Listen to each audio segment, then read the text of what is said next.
Hello, Mrs. Rida. Yes, kita mulai aja ya Bu ya. Okay. Ya, baik. Bismillahirrahmanirrahim. Assalamualaikum warahmatullahi wabarakatuh. Waalaikumsalam warahmatullahi wabarakatuh. Baik, welcome to Miss Mary at Elementary School Teacher Education, Sultan Agung Islamic University. Before, I would like to introduce Miss Rida Veronica as the head of the study program.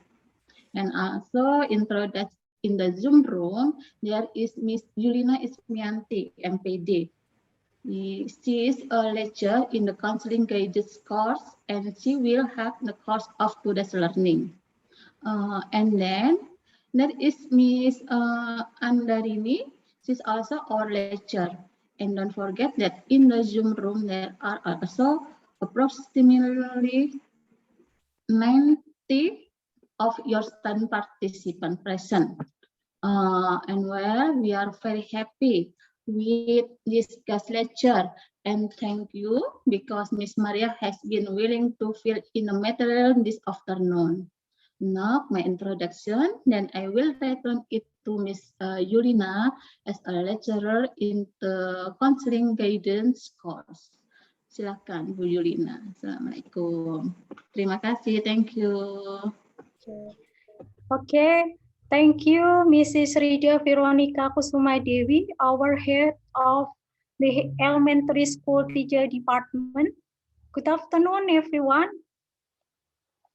All praise to Almighty Allah that bringing us this great opportunity to meet online and to learn together this afternoon. So I'm Julina Ismianti as a lecturer in counseling guidance courses. Do you know the difference between today's class week before? I know, ma'am. We have a great lecture from the Philippines. Exactly. Today we have a different kind of learning program with a special guest lecture from San Pedro College in Philippines, Mrs. Maria Christine. So nice to meet you, Miss Maria Christine. Good afternoon. Nice to meet you too. Hello, Indonesia. Hello. Hi. How are you, Mrs. Maria Christine? I'm quite nervous, but I'm happy to be here. And I'm very excited to see all of you again. Hi. Okay, great. Thank you for your kindness, Mrs. Maria Christine. You give us chance to learn something new, something very important from you about student counseling. So this guest lecture is proudly presented by the Elementary School Teacher Department, Faculty of Teacher Training and Education, Sultan Agung Islamic University. And here, Miss Cecilia is the moderator.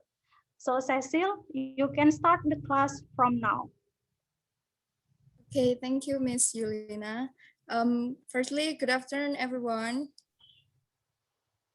Afternoon.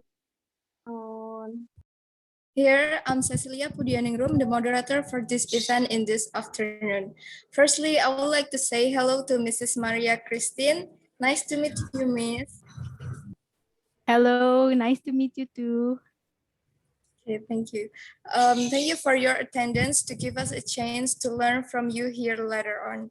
Also, the topic for today is about student counseling. I would like to talk a little bit about student counseling. Counseling are very important in school because counseling is an effort to help students understand themselves, especially their potential, problems, and accept the weakness. It will be more important, especially for elementary school students. Counseling helps students to develop their self-worth based on their talents, interests, and abilities. Also, it can prevent the problem that might happen in students. I hope everyone here can earn knowledge, information, and experiences from Mrs. Maria about student counseling as well. Because yeah, as we know that we all here will be a teacher and will meet our future student. with various character and various problem. So, but before we listen to Mrs. Maria's presentation, I would like to introduce Mrs. Maria. For the operator, can you share the screen for Mrs. Maria CV?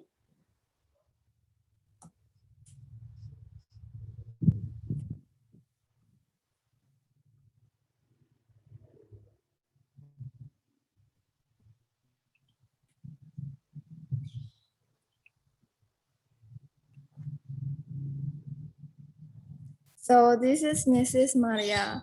Mrs. Maria Christine Mateo Marabolas. She is teaching different kind of children for more than 10 years. She also CSAL Pioneer certified by Microsoft Educator. She like to teach different kind of children. For her work experiences, at 2014 until now, she is elementary teacher at San Pedro College. From 2018 until 2020, she is chess coach for San Pedro College. And 2011 until 2014, she was preschool teacher at Stella Maria's Academy of Tivano. 2010 until 2011, she was pre-service SPET teacher for children with ASD, children with ADHD, and children with LD at Tivano City SPED School. Also, you can contact her by her email at Maria Christine Marabolas at spcbasichguph@onmicrosoft.com. Also, she stay in Tivano City, Philippines 8000.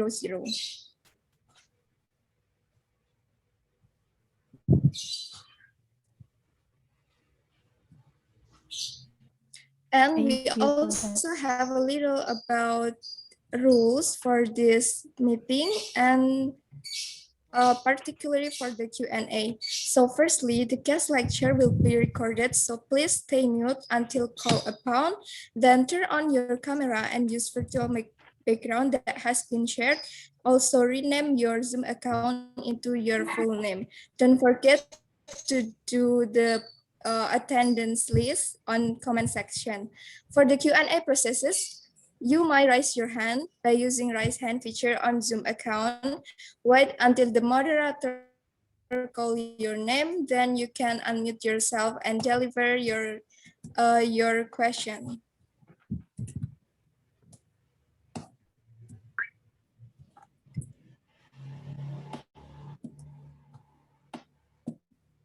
That's all for the introduction and rules for guest lecture today. So I want to make sure that everyone listen and pay attention during the agenda. You can ask your question later on Q&A section. Now it's time for Mrs. Maria Christine. Time and screen are yours. Thank you. Thank you very much. I'm not sure how to pronounce your name, but thank you, ma'am, for that nice introduction, short introduction of myself. Yes, I am Maria Christine Mateo Marabolas, and I have been teaching for 10 years now.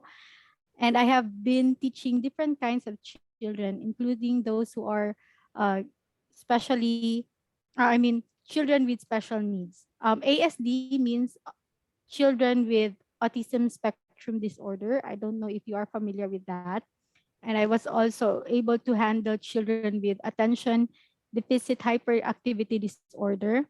And now I was also exposed to children um, with different kinds of disabilities.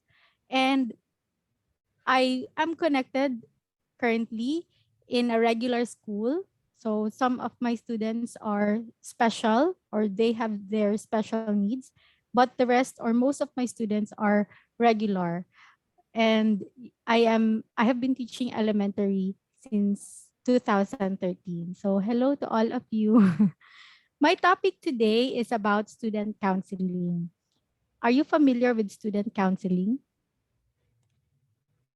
Yeah, that was our lesson. Wow. Okay, let me share my screen now.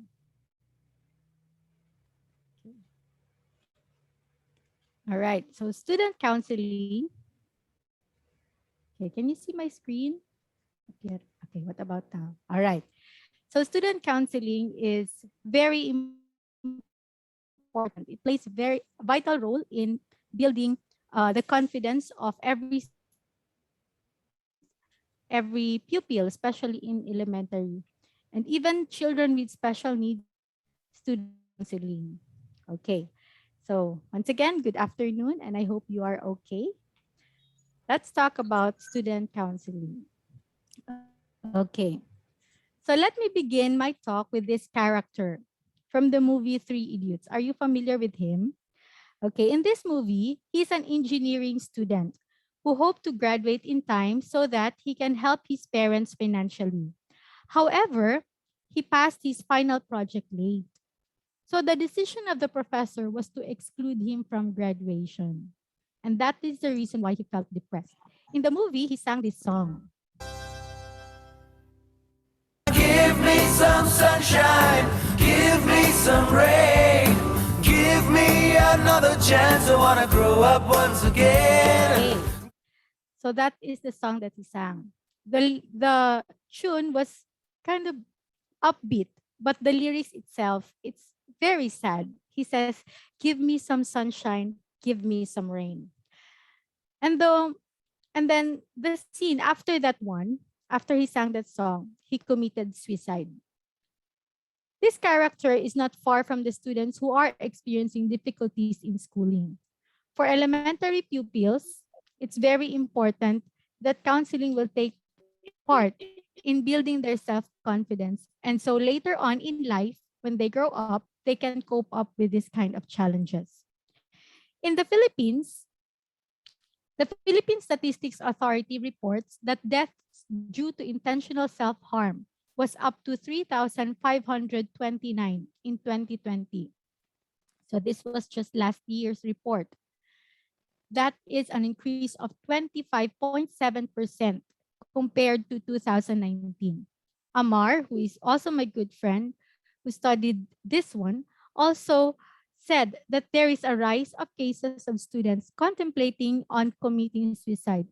And so in his study, he urged the schools to take initiatives in creating programs and integrate mental health wellness of students. In San Pedro College, in SPC Basic Education Department, we adapt his study. And so all of the subjects across all levels, there is always a portion of kumustahan in Filipino. We always say, "How are you?"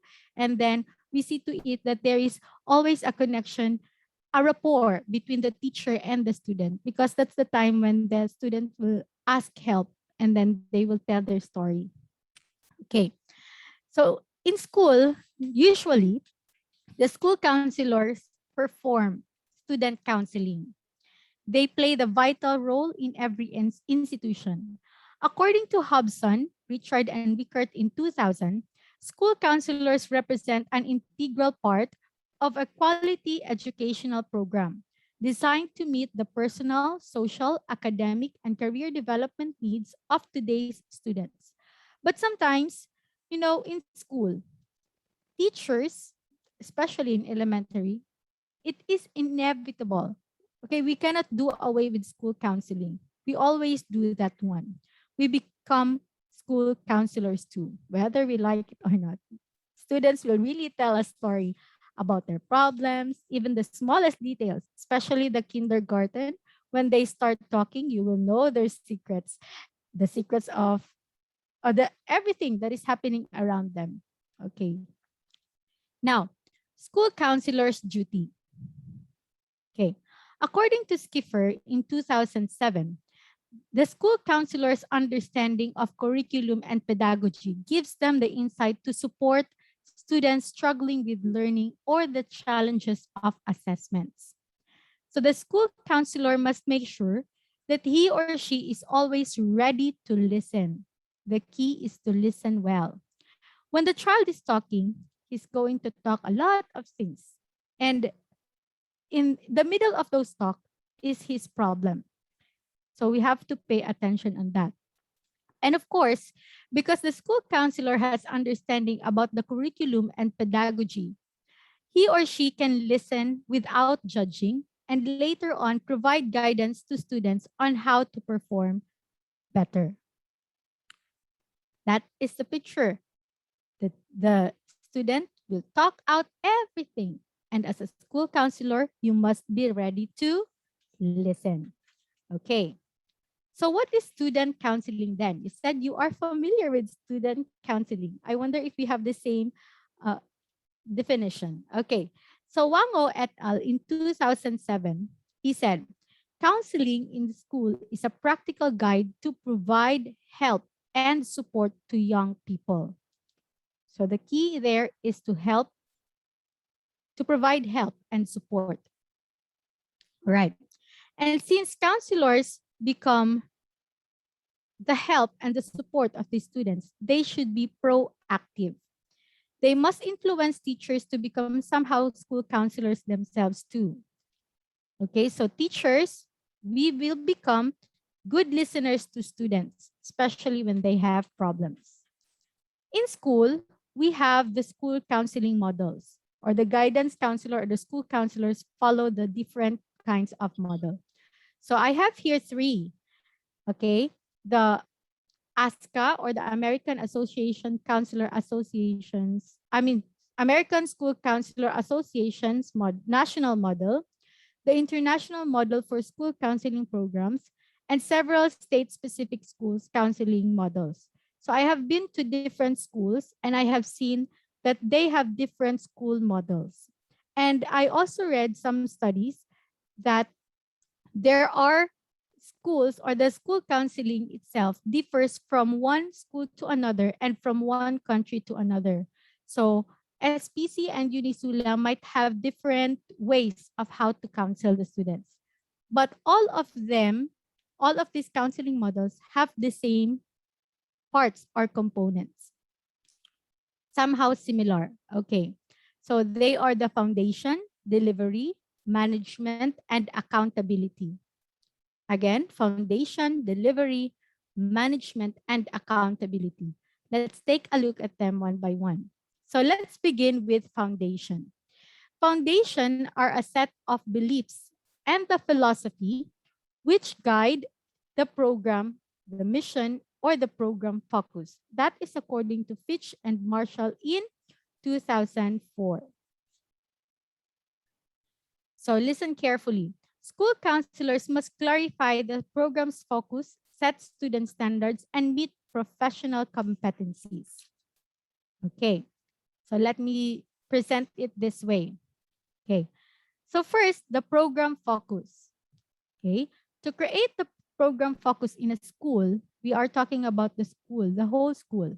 And then the school counselor must understand, because the school counselor will lead the student counseling. And then from the knowledge of the student counseling that she has, it will transcend to the teachers and later on to the whole faculty and staff. Okay. So we begin with the program focus. Then, okay, so the school counselor must understand the philosophy and beliefs of the institution. So it always begins with the belief. Okay, so what are your beliefs? Huh? Okay, so Merriam-Webster Dictionary defines philosophy as the study of ideas about the knowledge, the truth, and the nature and the meaning of life. So from that belief, if your belief is clear, then you can set your vision. Vision means this is the desired outcome of the program in the long run. What will happen to your clients? What will happen to your students after schooling? Okay, so that is the vision. And then mission. Okay, so after the vision, mission is the statement of action to materialize the visions embodied in your beliefs. So that is how you set your foundation. So it's very important to check yourself as a school counselor. What are your own beliefs? Is it the same with the institution that you are in?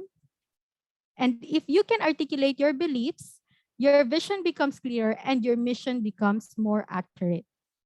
Now, if you have the clear program focus already, then you can set the student standard.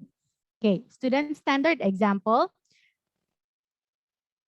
Okay, the career, in the social, emotional development. So you have the different standard in those areas. And if your school model is international, there is already global perspective. So in global perspective, it means to say there is an intercultural, the students will be guided on how to deal with the intercultural communication and interaction with other races. Okay? So after that, we have the different content areas. So these are the areas that you are going to focus when you want to develop the child. So we have the knowledge, the attitude, the skills. So it says the mind, the heart, and the hands, or the doings. Okay. So those are the content areas. And for teacher education, it is also reflected in our lesson plans, right? Okay. So next, since we are teachers and even school counselors, the pupils look up to us, okay? Everything that we do. And sometimes they imitate us and even our gestures, right? Okay, so to have a good foundation, we have to have a principle of ethical behavior. So as an educator, we have to have the highest standard of integrity, leadership, and professionalism. And these three will reflect on everything and every day that we do, and even the things that we post online. That's why, as educators and even school counselors, it is a very challenging part to us to discipline ourselves in the things that we share online, in the way we speak, and the way we deal with people. Because the young pupils are looking up to us, and someday they keep on telling to themselves, someday I will become like teacher. I will become like teacher Yulina. I will become teacher Share. Okay. So those are the foundation. Now, if you have already that kind of foundation, then the delivery system of your student counseling would be easy. So what is this delivery system? Delivery system means the activities, the interactions in which counselors work to deliver the program. So they are the school counseling curriculum. Of course, there is a curriculum. There is always a plan on how to deal with children. Okay, individual student planning, responsive services, and system support. So you see in the picture, the school counselor there loves to write. Okay, as a teacher, we are we are um, destined to write many things. All right, so there is always a delivery information and connecting with every student in a systematic way. And we have the individual student planning. So we see to it that the formation of the students, okay, we will not just form them all together, but individually. So it involves working with the students and the families, of course, to develop and implement students' individual learning plan directed towards identifying and achieving future academic and career goals. We also have responsive services in the delivery system. This addresses students' direct, immediate concerns and include counseling and consultation and referral. Take note, only school counselors will give referrals. When I say referral, okay, I'll give you an example. We have a student in class. He is in grade 2, around 7 or 8 years old. Okay. He behaves oddly in class. It means to say he throws tantrums. He doesn't want to talk to anybody, and he has no eye contact. And in class, I have 30 pupils, 25 to 30 pupils then. So all of his classmates were so disrupted with his behavior, and some of them were really clamoring to their parents and say, "Mama, I don't want to go to school because Brent is there." Okay, let's just give the name Brent to that child. And when I look at Brent, I am the sped teacher, so I saw, and I can, because of my experiences and my previous study, I can give an impression that maybe he has autism. Okay, are you familiar with autism? The child is physically normal, just like us, the regular, but the wirings of his brain is different. You know, he cannot even look Yeah. at you eye to eye. Okay? He can't even look at you eye to eye. So as a school counselor, you have all the data. So I went to the school counselor and asked for the data because part of the management system of a school counselor is to file all the papers, the data of every student. And it was in his history that he was kicked out for several schools. In the middle of the school year, he was kicked out and transferred because of that behavior. Because nobody in that community from where he was, okay, understand him. And so I said, maybe we can try to observe. Maybe he needs something. And so to shorten the story, we come up with a team together with the administration of San Pedro College, and we plan out for the child. And the first thing we did was to talk to the parents. And so the parents was in denial that um her child, Brent, I know, she said, no, my son is not autistic. He has no autism, but then we really insist that he has to see developmental pediatrician so that we can know what are the things that we can do for him. Okay, what are the therapies that the developmental pediatrician um will give as diagnosis. So part of the service as a school counselor is to give referral. And so Brent went to the developmental pediatrician, and the therapist was there and the linkages was there, and our team was so strong. We come up with individual educational plan for Brent. He was in grade 2 then. And I saw in my years in San Pedro College, I saw how Brent developed. From the first Brent I saw with no eye contact, now he can talk to me straight to the eye. And then he can also speak to his classmates already. Though sometimes, because of the different wirings of his brain, he needs to have a support system. So that is how the student counseling comes in. Okay. So part of the delivery system also is the system support. So that is my example, the teaming. Okay, the one that I gave you an example. I talked. We had the teacher, the SPED teacher, the guidance counselor or the school counselor, the principal of the school, and then we collaborate. We talk together and we plan out for Brent. So that is system support. Okay. So this is my point. From the system support, my point is school counseling is not for one person only, but everybody in the school will do something for the child.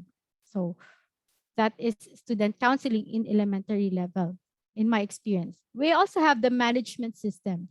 So in management system, it is an organized effort, concrete, clearly delineated, and reflected in the school site's needs. It answers the question of when and why certain activities will take place and who will implement them and on what authority will the school counseling program be delivered. On what authority? Take note. Dr. Rida is here. So when you uh, have the school counseling program, before you implement it, you let Dr. Rida approve it first. Because later on, the parents will be asking, on what authority are you going to give me that referral for the developmental pediatrician? On what authority will you counsel my child? Because the parents will be asking soon. And so then you have to get that authority from the higher office that you are in. And everybody has to come up with that kind of management system. So we call it management agreements. So there is always an agreement and disclosure. By the way, as a school counselor, when the student will tell a problem to you, okay, you will not keep it a secret to yourself. You will not keep it a secret to yourself. I have this experience of a child who had a trauma at home, and I was the teacher. And so she asked help from me. But in the middle, and after saying all those things, after she cried, and then she said in the last statement, "Teacher, can we keep this a secret?" If you were that teacher, what will you do? Will you keep that secret? You know that the child is abused at home and she needs help, right? So, as a school counselor and as a teacher, you don't keep it a secret. Instead, you have to work with a team together with the school counselor, the principal, and the rest to help the child. But for the eyes of the child, you are only the one who give the intervention. But at the back of you, you have your full support already. Okay, that is how the student counseling and you manage the system and how to do that one. Okay, so there are lots of things that happen in the management system, but I'd like to emphasize the use of time. Okay, as a school counselor and as an educator, we have lots of forms to fill in. We have lots of things to write, right? But we have to keep note and we have to think that always remember the forms and the paperworks will only be 20% of your time. Okay, manage your time well. And the rest of your time would be 80%. Okay, 20% for the papers and the 80% will be the direct uh, interaction with the students. Okay, so according to Rautilinko in 2018, listening is a very important skill. So you have to take time to listen. In this study, this is very interesting because what he did was one group was listening for about 5 minutes only to the problem of the child, and then the other group was listening more than 5 minutes, let's say 30 minutes, even if the child is talking um, nonsense anymore. Okay. And then he keeps on going to point E, going to point B, and then going to point E again. And then the main topic was lost, but they kept on listening. At the end of that study in Rautilinko, it appears that the one who listened with a very long time helped the child well because the feedback of the child was I felt relief when I talked to teacher B because she gave me time. But the teacher A, but the impression of the child in teacher A, no, I did not ask help. The same problem. Okay. So we have to really take time to listen. Okay. So sometimes we need to be active in listening. According to Leavitt in 2008, there are three signs that you are actively listening to the problems of the children. So number one, reflection of feelings. You paraphrase the feelings from the statement. Say, for example, the child will say, I really don't want to go home anymore, teacher. I have a kinder's pupil who did that one. Why? Tell me. Why don't you want to go home? So that is paraphrasing. You are reflecting to him the feelings that he's saying. Maybe she said, I am so lonely at home. You are lone are you are saying that you are alone at home? Are you alone at home? Okay, so you are reflecting the feelings and also challenging. So in challenging, highlight the conflict. And then as a good listener, you have to point out the conflict that the child is experiencing. And immediacy, it means to say citing awareness of what is happening here and now. So you have to see to it that the child is uh, you have to point out to the child, where is he now, why is he here, okay, and then you tell him, oh, so you are saying that you are mad at your dad, okay, and then you are going to ask him, have you tried to ask your dad about it? Okay, have you tried to tell your mom that you don't like that kind of anime? Okay, because sometimes commonly in my 10 years of teaching experience in elementary pupils, the most common thing that the pupils shared to me was the parents have no time for them. Okay, and so they sort to different some I have a kinder pupil who doesn't want to go home anymore because at home he will only talk to the television. Okay, so we have to ask help from our school counselor to give us the linkages with the parents to talk to the parent themselves on how to help the child. So what we did in that school, we had a seminar for the parents, a parenting seminar on how to deal with those pupils. And so we also come up with different programs like family camp and a family affair where the pupils and their parents will be bonded. So that those are the things that we do. Okay, because student counseling doesn't limit only to one-on-one interaction, but also it's the school itself who will plan out for the child. Okay. And then we also have accountability because in every program that you do, you have to evaluate and then you have to think if it's applicable for the child. So it says here, school counselors determine the effectiveness of comprehensive school counseling program by measuring and using the information to inform program improvement. So the key question in accountability is that how are the students different as a result of the counseling program?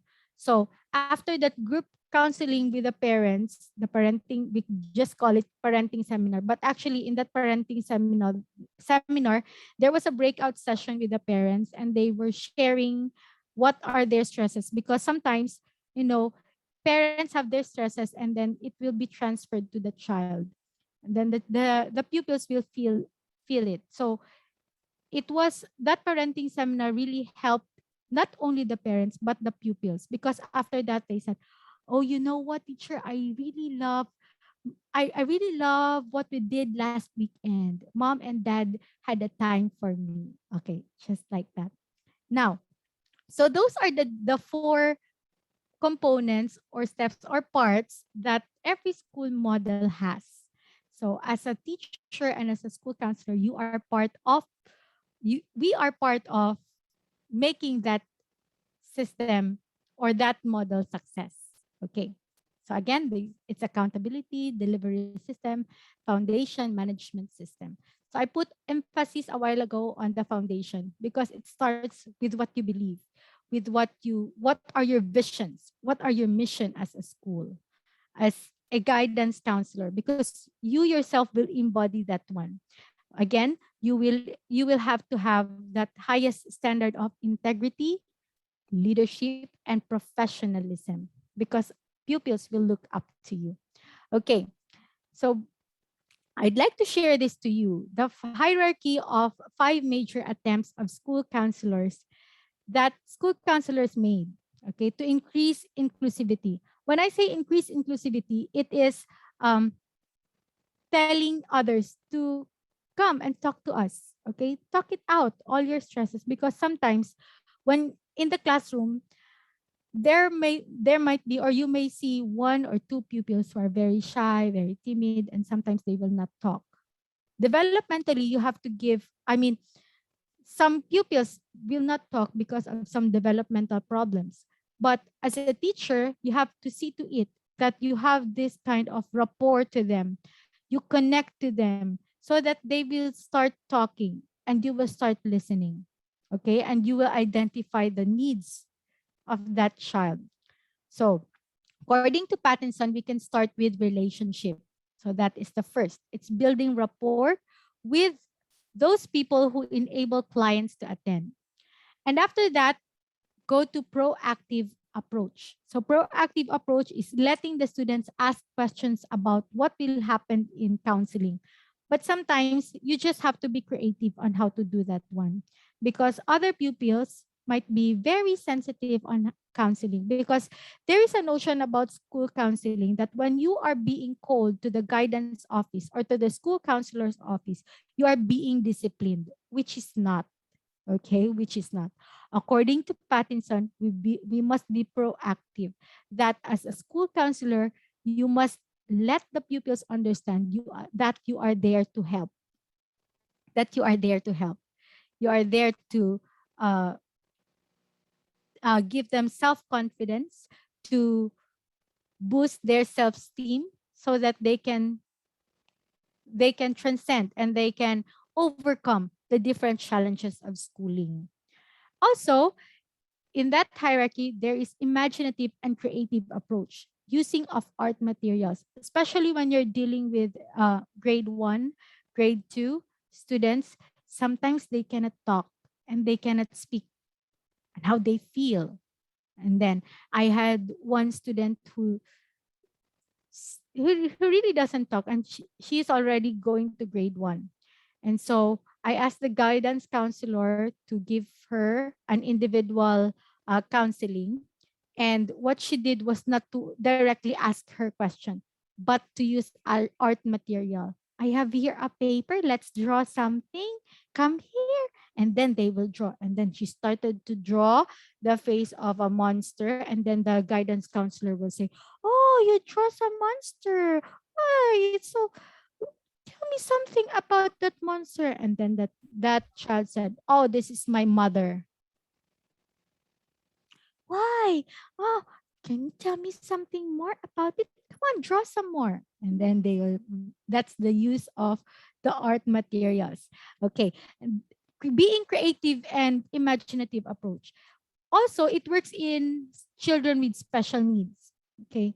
I have a student who has learning disability, and then he felt depressed because he's thinking that he can, but because he has different wirings of his brain, he felt that he's so limited, and the only thing to for him to release that one is through art. So we just talk it over through arts, and he create different drawings and different interpretations. Okay. And then we have this electism. Electism is working on electric way and whatsoever works. Okay. I have a student also who is blind and deaf at the same time. So how are you going to communicate with him? So whatever works. If he works on vibrations like tapping the drums or doing something, or just in a legal way, of course. Okay, that's the whatever works to help the child. So that is a nice approach according to Pattinson. And also flexibility. Practice flexibility regarding the times and appointments and accommodate. Because sometimes when you are teaching in elementary, even if you are taking lunch, they will really disturb you. "Teacher, why? What happened? Hmm. Tell me. I saw some spider." Okay. And then you will just discover that he had a trauma on spider, and then he just need a therapy on how to overcome that. Okay. So whatever happened, okay, flexibility means you have to accommodate the child. Okay. Sometimes in elementary you don't need any appointment, or the child doesn't need any appointment. If you have already the rapport, they will just come to you anytime, and you must be ready to help them. Okay. So this is now the summary. Okay. So counseling provides help for the students to cope up with the demands of the academe. The increasing suicide and self-harming rates of students are alarming. So take initiative to help one another. And remember that counseling is a part of the programs and curriculum in school. And since you are future educators, counseling will always be part of our job. Always sharpen your values and beliefs. Because if you have right values and beliefs, you can create a vision, not just for yourself, but for the students that you will be handling in the future. And when you create that vision, you will be moving with the correct mission. And now, you are gifted to give. You and I are gifted to give resources, time, effort, and even our smile. Because sometimes in this era now, in pandemic, we are always using mask when we go outside. But look at the eyes. If you will smile, you can see it in the eyes, and it will brighten up the day of others, right? So try to zoom out of ourselves and then zoom in to the needs of others. Zoom into the needs of your pupil. Even in an online class, when you ask, how are they? You are already zooming into their need. And then think of others, think for them. And if we're going to do that one, we can make this world a better place. Okay? So, for the closing statement, I'd like to close this talk with a food for thought. When will we reach the point when every student gives up and doesn't want to go to school anymore? When will we reach the point of having no students to enroll in school? Because everybody will think, in school, we just do paperwork. There's no teacher. Teacher is just there to give me pass or fail. When will that happen? You know, I hope that day won't happen because it will really, the future of the country also depends on the children that we are handling. So I really hope that day won't happen. But if we do not do something today, we will not change our ways. We are not going to build rapport to the students. That tomorrow is already fast approaching. So ladies and gentlemen, this is my question to all of you. Because the future of education is in your hands now as future teachers. What will you do now to stop that day from happening? So this has been Maria Christine Mateo Marabolas, and these are my references. Maraming salamat po. Good afternoon. Okay, thank you, Mrs. Maria. That was a very nice closing. Do you mind if I translate a little bit of your presentation? Because we are not English speakers, so maybe some of the participant doesn't understand the presentation. Yes, please. Oke, jadi dari presentasinya Mrs. Maria tadi yang bisa saya tangkap untuk sebagai resume ke teman-teman bahwa konseling itu bukan sesuatu yang tidak penting, tapi konseling itu sesuatu yang penting dan harus merupakan bagian dari kurikulum sekolah karena kita harus memahami siswa untuk mengetahui masalahnya, menyelesaikan masalahnya, serta kita juga harus punya data dari siswa agar kita tahu ketika sesuatu masalah terjadi, kita nggak cuman menyalahkan siswa atau ketika siswa ada yang tidak mau pergi ke sekolah, kita nggak cuman kenapa, tapi kita juga harus membangun trust atau berkolaborasi dengan orang tua, kita datang ke tempatnya, kita berkomunikasi dengan orang tuanya supaya kita tahu masalah apa sih yang dihadapi siswa, kemudian action apa atau tindakan apa yang harus kita lakukan, kemudian terapi apa yang harus kita berikan kepada siswa untuk mengatasi masalah siswa tersebut. Intinya adalah yang paling penting relation kita kepada siswa dan juga orang tua agar agar bisa menumbuhkan kepercayaan. Jadi siswa itu tidak takut untuk bercerita kepada kita tentang masalahnya, supaya kita juga bisa mengetahui apa yang terjadi dengan mereka. Begitu. Untuk stepnya ada relationship atau membangun hubungan dengan siswanya. Kemudian kedua, membawa kepedekatan atau kita memberikan konseling, kita berbicara dengan siswa. Kemudian ada imaginative and creative approach, kita bisa menggunakan untuk memberikan terapi, gak cuma sekedar ngomong, tapi kita juga bisa menggunakan apa yang disukai siswa. Misalkan siswa suka menggambar, kita bisa menggunakan media menggambar untuk siswa mendefinisikan perasaannya. Kemudian ada eclecticism and flexibility. Flexibility means dimanapun dan kapanpun kita bisa melakukan konseling kepada siswa, karena kadang ekspresi perasaan siswa itu muncul secara tiba-tiba. Begitu. That's a little resume for me to all the participants. So now we are going to Q&A section. If some of you have any question, you might raise your hand.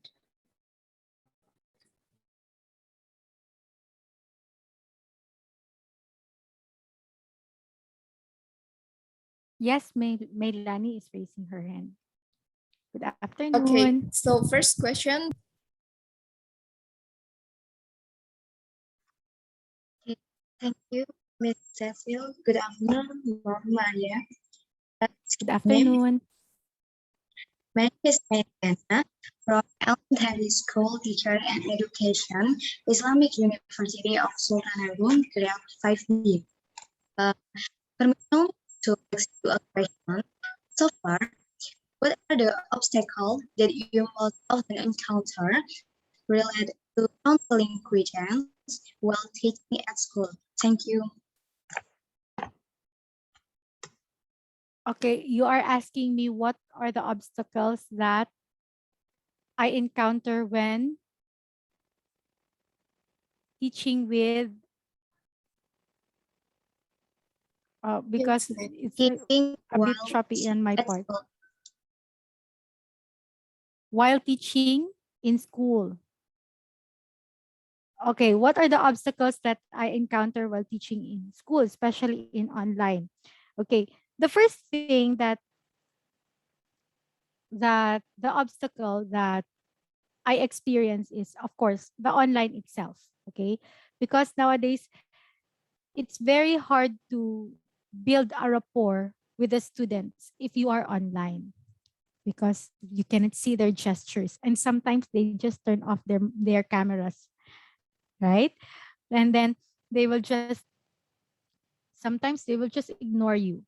But maybe to answer that question, the biggest rapport that I mean the biggest obstacle that I encounter in teaching the students online nowadays is the online itself. It's the building of rapport to them. So to overcome that one, I shifted from being a stiff teacher to the cool one.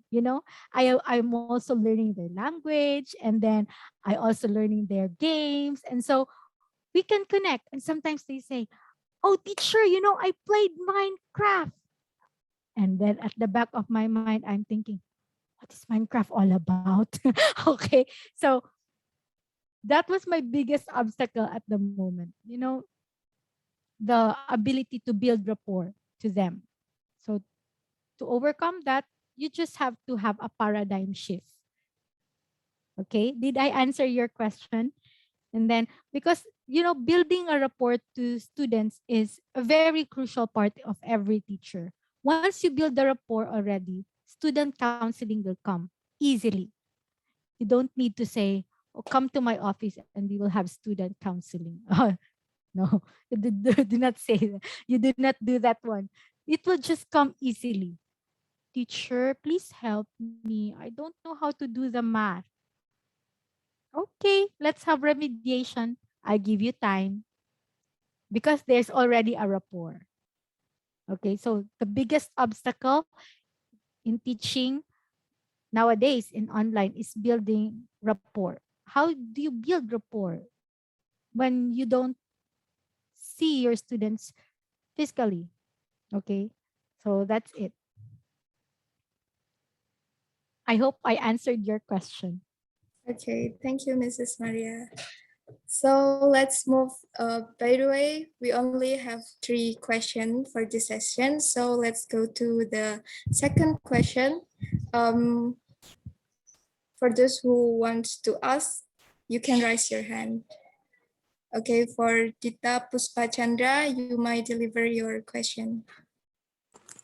Okay, thank you, Cecilia, for this opportunity. Good afternoon, Mrs. Maria and everyone. First of all, Good I want to introduce afternoon. myself. My name is Dita Puspa Chandra. I'm from class 5B Elementary School Teacher and Education. And the next, I would like to thank you for knowledge that Mrs. Maria has given to us. And I think this is a very important. So I want to ask both student counseling. As we know, that there are many students who need guidance and counseling because of their negative behavior. But there are also many students who have been given guidance and counseling, but there is still no change. So according to Mrs. Maria, what step or solution should be taken if facing students who have not changed at all, even They have been given guidance and counseling. That's all for me, and thank you. Thank you, Dita. That's a nice question. Actually, every student has a problem in school. They have disruptive behaviors. They do not listen to you because there is a cause. There is a reason behind why are they like that? Why they keep on why they keep on saying bad words? Why they keep on quarreling others? Because there is a reason. So to answer your question, how to handle that, you have to get to the main point and you have to know the child. You have to know the child. So if I were the teacher at the child, I will not go directly to the behavior, the bad behavior that he had, because it keeps on repeating. I have to get to know the child first. Where did he come from? Why is he like that? And then you will discover, he was also bullied before. That's why he's bullied now. So that's the time you're going to approach the school counselor. By the way, I'd like to point out to you, participants, that student counseling is not disciplining the child. Student counseling means you are helping the child change for himself. You will not be dictating to the child, oh, Jose, you need to do this one next time. You listen to teacher. Don't do that one. When you have a rapport already, you have to be cool to them. Jose, how are you today? Do you think you can do better today than yesterday? Or maybe what is a good thing that you can do today? Okay, so you have to be creative on how to deal with these kids, because in my experience, especially the children with special needs, they will just they are going to project themselves as the great bullies, especially those who cannot read. They will really say, I'm going to quarrel you later. I am going to do this one if you're not going to answer my assignment. Because they themselves, they have the need that the teacher did not fill in. So to help the student change, get to know the student, get to know get to know him, his background, his everyday life in school and at home, especially at home. And you will discover the thing that you need to do to become a blessing to that person. Okay? Okay? Okay, thank you, Yes. Mrs. Maria. Okay, this is the last Count. chance for people who wants to ask. So please, for the third question, you might raise your hand if you have any question. Okay. For Eva Rizkaryanti, you might deliver your question. Okay, thank you for Cecilia. Hello everyone, good afternoon. First of all, let me to introduce myself. My name is Eva Rizkaryanti. I'm from Islamic Sultan Agung University 5B, elementary school teacher, and I want to ask something to Miss Maria. How to solve the problem for students, especially students in elementary school during the pandemic. As we know, during the pandemic, we can meet face to face. Is there a platform that used to help the problem? And is it effective or not? That is all for me. Thank you. You are asking me the thing that you can do for the students during this pandemic. Am I correct? Yes. Yes. Okay. Yes. That is a very nice question too. Thank you, Eva. You know, that is also a problem that we are facing now, because at this time of pandemic, we cannot do away, since we always ask the student, how are you? And you know, we will hear someone say, teacher, my father died because of COVID. And then there will be silence in your class.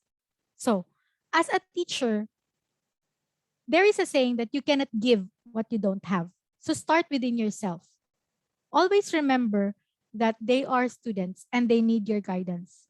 So death, because the topic was death of his father, you have to tell yourself death is part of life. And so if you have beliefs like us in in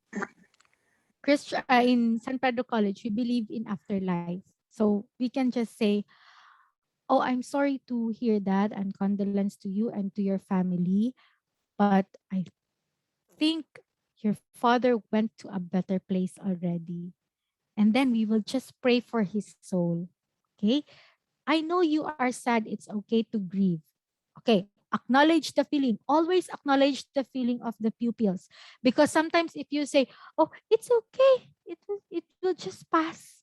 Oh, you did not acknowledge the feeling, and then the rapport that you're going to build to the student will break. So all you have to do is to acknowledge the feeling. It's okay to be sad. It's okay to mourn, to grieve.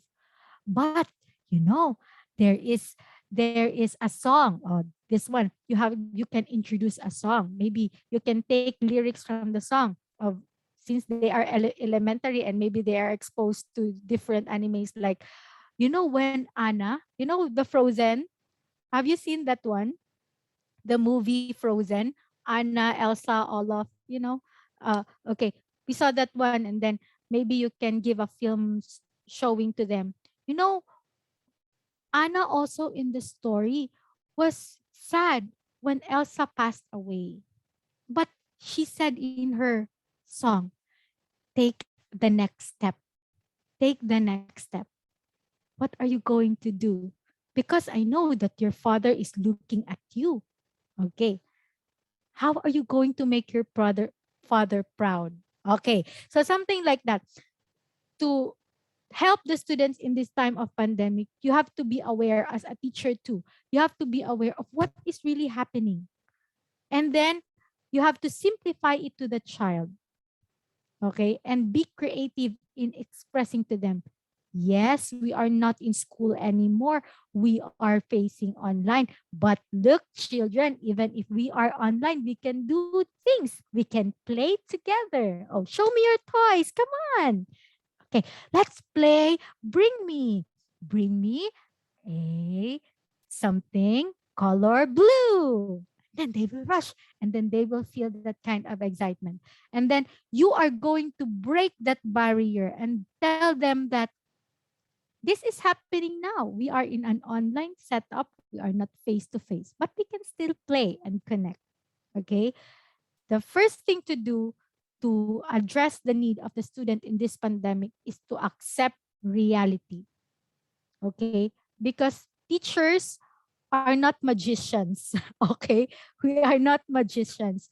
But and we are not that fairy to change what is happening around us. But we are there to let them accept that this is really happening. Okay? The pandemic is really here, but we can still smile, we can still share, we can still talk together. Okay? So that's how you do it.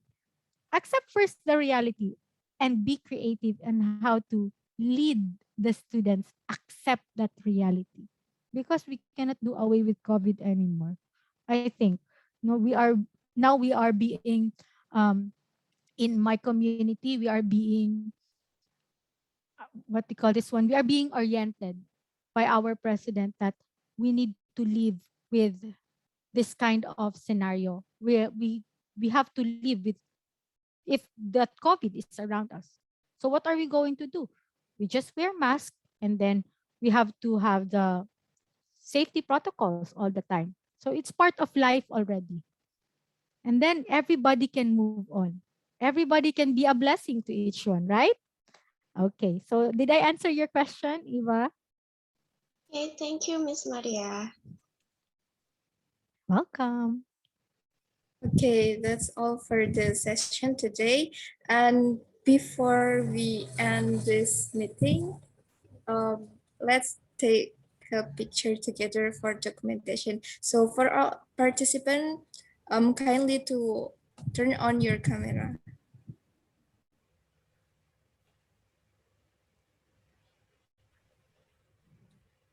Thank you very much for your accommodation and your very warm welcome to me. I am so happy and I'm blessed and I'm touched to see some of you are wearing the virtual background with my face on it. I did not expect that. Thank you, Unisula.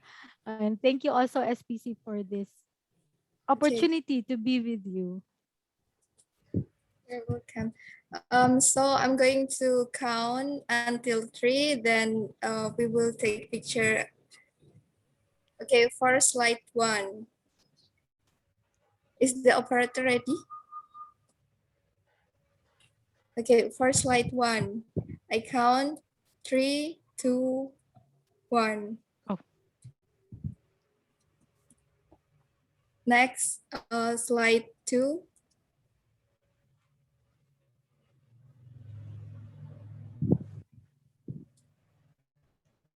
3, 2, 1. Slide 3. 3, 2, 1. Slide, okay, last slide. 3, 2, 1.